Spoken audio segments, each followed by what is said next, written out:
Shabbat Daf Kufhe Amud Bet. Bonjour à vous tous.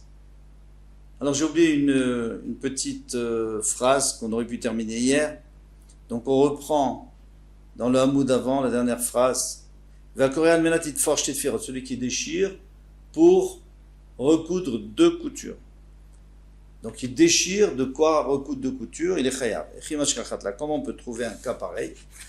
D'avda kikisata. Parce que quand ça a été tissé, ça a mal été tissé, et donc le tissu il n'est pas droit. Il fait des plis. Alors maintenant, quand on est en train de coudre un habit, s'il y a des plis, c'est pas joli. Qu'est-ce qu'on va faire? On va couper le pli et on va superposer les deux, et puis après on ferait une belle couture. Donc, quand on a déchiré, c'était pour recoudre et on est chayav. Shabbat. Matnitin, la Mishnah. Akorea bechamato, celui qui déchire son habit parce qu'il est en colère.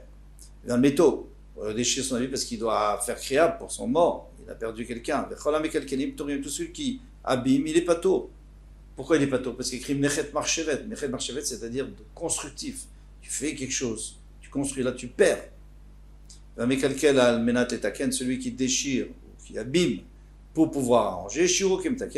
Donc le shiur, c'est combien il aurait fallu être pour être chayav s'il a arrangé. Eh bien à ce moment-là, par exemple, quelqu'un qui est pour être chayav, quand on écrit, il faut écrire 2 lettres. Donc si on efface, il faut effacer la place de 2 lettres.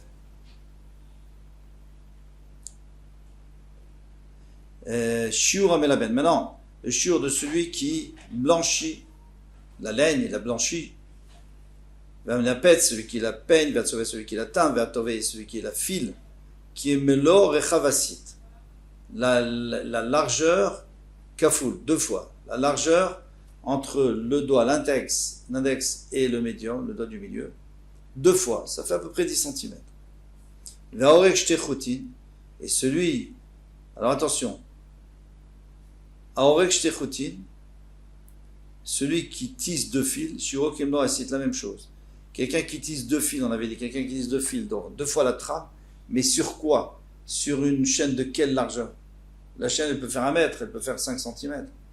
Il dit la même chose, c'est Kimlo Asid, comme c'est 10 cm de large, il est chayav.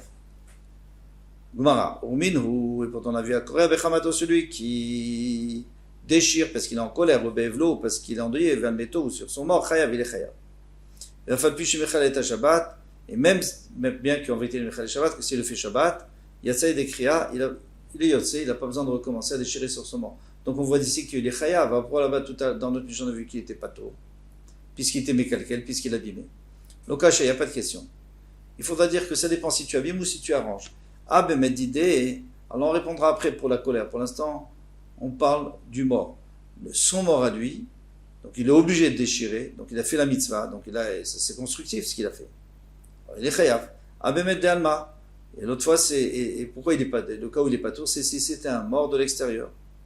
La Gemara dit, tu peux pas dire ça, vers Métok, tu en as écrit son mort à lui. Dans les 2 cas. Alors, Léolam Bemed, il est d'accord, c'est son mort, c'est lui qui doit l'enterrer, mais c'est pas vraiment son proche. Il n'est pas très proche de lui. Bernard Delav venait à Velout, ni nous. Ceux qu'on n'est pas obligé d'endeuiller. Par exemple, les cousins, les oncles, tout ça. Puisque les seuls sur lesquels quelqu'un doit faire le deuil, il doit déchirer ses habits, il doit s'asseoir 7 jours, c'est sur son père, sa mère, son frère, sa soeur, sa femme, son fils, sa fille, chazvé shalom. Très bien. Donc on se rappelle, on a maintenant 2, une Mishnah, une Braïta, dans la Mishnah on dit pas tout, dans la Braïta on dit chayav. On est chayav parce qu'on a été obligé de le faire, on n'est pas tôt parce on n'a été pas obligé de le faire. La Gemara dit, mais peut-être c'était un chacham, si c'est un chacham, on est chayav. Tout le monde doit déchirer ses habits de Tanya. Parce qu'on a enseigné chacham. Qu'est-ce que c'est un chacham? C'est quelqu'un qui est le rav, qui enseigne la halacha. Shemet, il est niftar, à Kol Krovav, tout le monde est proche de lui. À Kol Krovav, Sakatar, tu crois vraiment que les gens sont proches? Non, il y a des gens qui ne sont pas proches. Proches, familial, on parle. Et là, Ima, à Kol Krovav, tout le monde est comme la famille. À Kol Korimalav, tout le monde doit déchirer ses habits. Quand il est niftar, à Kol Choltzimalav, tout le monde doit découvrir. Ils avaient l'habitude de découvrir l'épaule quand ils déchiraient, jusqu'ici, ils découvraient pour aller au Betakvarot. À Kol Mavrin, alav. Et quand ils reviennent du Betakvarot, normalement, il n'y a que le Avelim qui doivent manger, on leur sert à manger. Ici, tout le monde, on leur sert à manger. Chacun sert à manger à l'autre. Birchava, sur la place publique. En tous les cas, on voit que si c'était un chacham, alors il faut aussi déchirer. Alors pourquoi il serait pas tout? Non, tzricha. On a besoin de ce cas. Et là, chacham, il n'est pas chacham. Très bien, il n'est pas chacham. Veillez adam kasher, mais peut-être que c'est un homme kasher. C'est quoi un homme kasher? C'est quelqu'un qui accomplit les mitzvot et qui ne fait pas d'averot. Veillez adam kasher, chiyuv mechayev. Et il faut aussi déchirer ses habits, c'est les niftar. Les Tanya comme enseigne dans un Mishnah, pourquoi est-ce que les enfants, les fils et les filles d'un homme meurent quand ils sont petits, afin qu'ils pleurent et qu'ils s'endeuillent sur un homme kasher. Alors la demande Arvona, chaque téminé, pour qu'il pleure, on va lui enlever un enfant, on va lui enlever un gage jusqu'à qu'il pleure. C'est quoi ça? Il n'a rien fait pour l'instant. Il a mis chez l'obacha. Si on parle de quelqu'un qui n'a pas pleuré, il n'a pas non plus, il s'est pas endeuillé, l'adam kasher, c'est un homme kasher, c'est que ça n'a pas dérangé. Chez kol abocher l'adam kasher, mochel mol kol avotav, celui qui pleure, alors on est mochel tous ses avonot. Sinon, eh bien on le punit. Bishvil kavod she'asa, pour le kavod qu'il a fait. Donc tu vois bien que si c'était un homme kasher, alors il devait se déchirer. Alors pourquoi tu dis qu'il est pas tôt?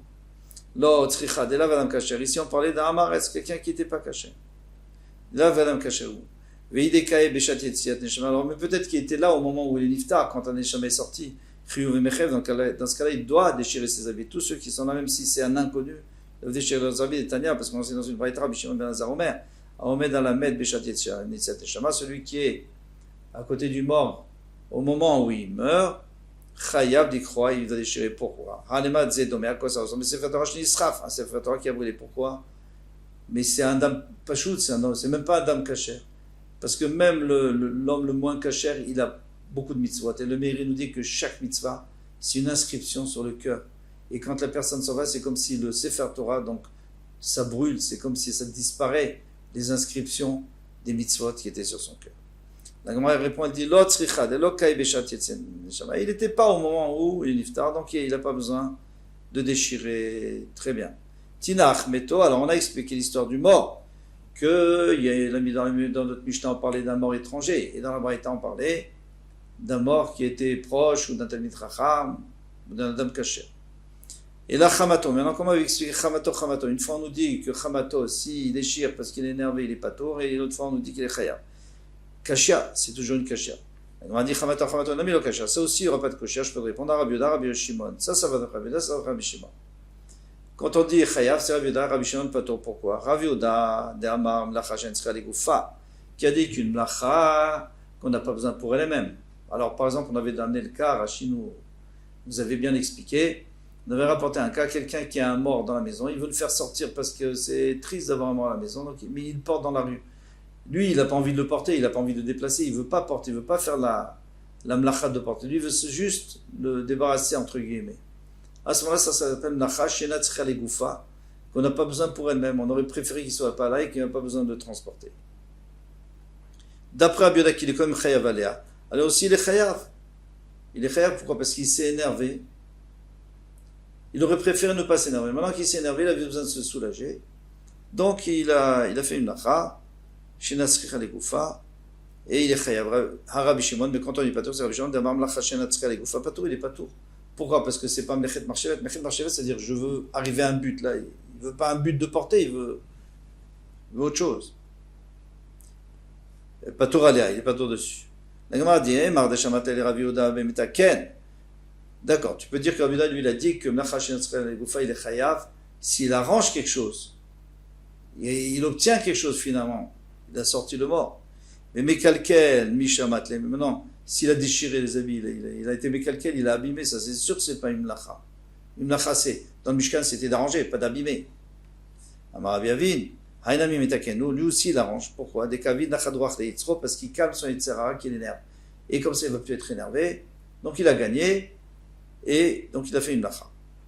On m'a demandé, donc il y a gav dans Bishari, mais est-ce qu'on a le droit de déchirer? On a le droit de déchirer parce qu'on est en colère, mais c'est Baltashrit.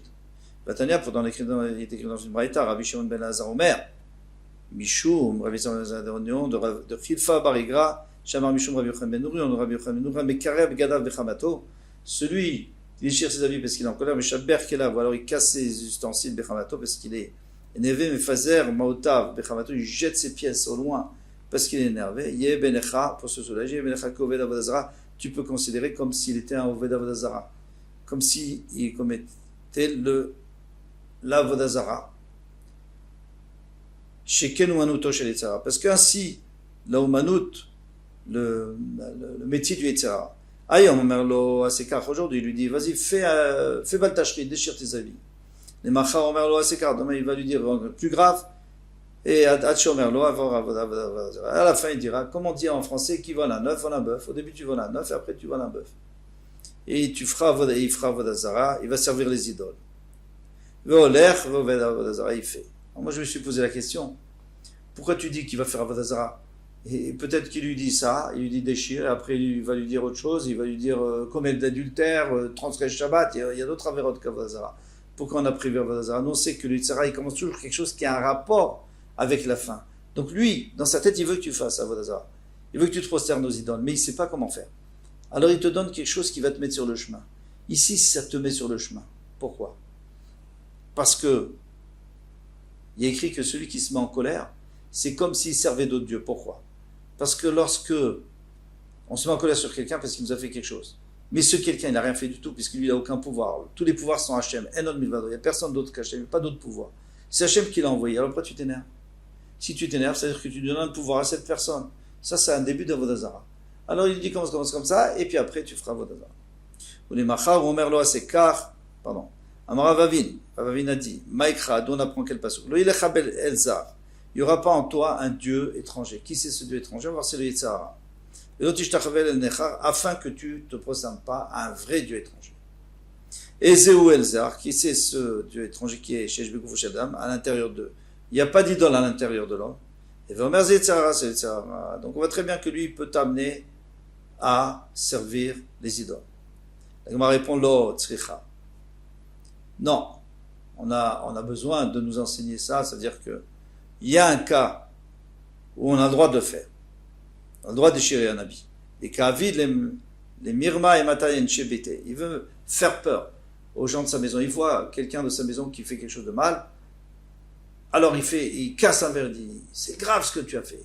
Il veut montrer qu'il est en colère. En vrai, il n'est pas en colère, mais il veut montrer qu'il est en colère. Il n'écoute pas son Yetzirah. Lui, il veut juste montrer qu'il est pas content pour qu'on arrête de faire ça. Ou par exemple, quelqu'un qui ne fait pas une mitzvah. Qui a des Rav Yehuda, comme Rav Yehuda lui faisait quoi? Shalif, Metzavta, il enlevait, parce qu'il y avait des franges. Il y avait des franges en dessous des habits, on laissait des fils comme ça, des petites franges, comme on a dans les talit, nos talit gadol. Eh bien, lui, quand il voyait que sa famille, il y avait quelqu'un qui faisait quelque chose de mal, il déchirait comme ça pour montrer, pour faire croire qu'il était énervé. Ravacha, Bar Yaakov, Tavar, Mahane, Tviré, pardon. Mon frère Yaakov, qu'est-ce qu'il faisait? Il prenait une assiette qui était déjà cassée et il l'a cassée. Personne ne savait qu'elle était cassée. Il l'a cassée pour montrer qu'il était énervé. Shechet, Ramela, Neamate, Mounine, Yaresha. Alors Rav Shechet, quand il voyait que sa servante se conduisait mal, il lui versait de la sauce de poisson sur la tête. Un peu loin, mais pas le choix. Donc on peut faire un peu de Baltashrit. Rabbi Abba Tavar Nirtema. Rabbi Abba, il cassait un couvercle de cruche, ça coûtait pas cher, mais il le cassait pour montrer qu'il était énervé. Amarav, Shimon Mipazi, Amarav Yeshtoven Nevi, Mishumbar Pakapara. Kol Amorid Maot, Aladam Kacher, celui qui fait descendre des larmes sur un homme kacher, Akshbouchou Sofran, Akshbouchou va les compter, Oumanichan Devet Nazav, et il va les mettre dans ses trésors. C'est-à-dire c'est très important pour lui. Chez Nehemar, comme il est écrit, Nodi Safarta. Donc ma peine et mes pleurs tu as compté. Ata, toi, Hachem, Sima Dimati Benodecha, et tu as mis ma larme dans ton outre pour la garder. Alors Besifratecha, et tu as écrit, tu as compté, comme on a vu.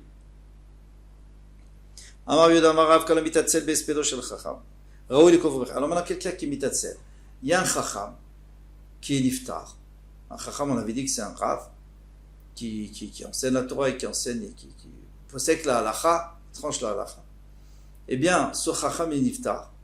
Alors, il faut déjà aller l'enterrer, aller là-bas, participer. Et si on peut parler, il faut faire une oraison funèbre, celui qui est paresseux et qui ne le fait pas. Eh bien, Raoul Ekovo Bechayav, il faudrait l'enterrer vivant. Chez Neymar, comme il est dit, et ils ont enterré Yeshua, Yeshua bin Nun, ils l'ont enterré dans l'endroit de son, à côté de son héritage, à la limite de son héritage, là où la terre qu'il avait héritée. Betivnat Serach, on sait ce que c'est. Asher Ber Ephraim, qui était à la montagne d'Ephraim. Mitzafon, au nord, les Argash. Argash, on ne sait pas ce que c'est, ça n'existe pas. La montagne de Gash. Alors que Melamed, ça vient nous apprendre chez Ragash, Alemar, le Rogan, que la montagne, elle a tremblé, elle s'est énervée, elle s'est déplacée pour les tuer. Pourquoi? Parce qu'ils n'avaient pas eu suffisamment de respect pour Yeshua ben Nun quand ils l'ont enterré. Donc ici, on voit que quelqu'un, il devrait être enterré vivant. Quel est le mida? Mesure, pas mesure? C'est que de la même manière que lui, il y a un chacham qui est mort, maintenant il faut l'enterrer. Non, il considère qu'il est encore vivant. C'est comme s'il était encore vivant. Alors toi aussi, on va t'enterrer quand tu es. La même chose, celui qui est paresseux, il n'aura pas de longs jours. Il va pas vivre longtemps. Mida keneged mida. Pourquoi chez Neymar? Bessa sea, c'est-à-dire sea, donc mesure pour mesure. Bishalcha terivena. Là-bas, c'est le qui a dit, vous n'avez pas eu de reconnaissance quand je vous ai sauvé des mitzrim, Kriyat Yam-Suf et tout ça. Eh bien, vous allez être puni, vous ne verrez pas longtemps. Pourquoi? Parce que la vie, c'est une tova. Hachem, quelqu'un qui vit longtemps, c'est Hachem qui lui fait une tova, il lui rend service. Alors, si on ne reconnaît pas les services, alors il n'y a pas de raison de recevoir des services. Et tu veux, Rafri Abarava, les Rabbi Yochanan, Vayavdoam et Hachem, Kolime Yeshua, Cholime Askenim.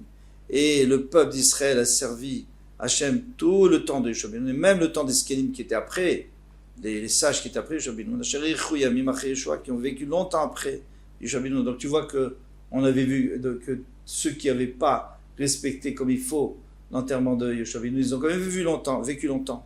Et Richuyamim, ils ont vécu longtemps. Amarlé, il lui a dit à qui? À Chiabarav, qui était Baraba, qui était un Babylonien, il lui a dit Bablaé, comme ça il a un peu jeté. Yamim et Richou, tu n'as pas compris. Ils ont eu des longs jours. Shanim lo Richou, mais pas de longues années. Quelle est la différence entre Yamim et Shanim? Toujours on dit à quelqu'un, je te souhaite de vivre de longs jours et de longues années.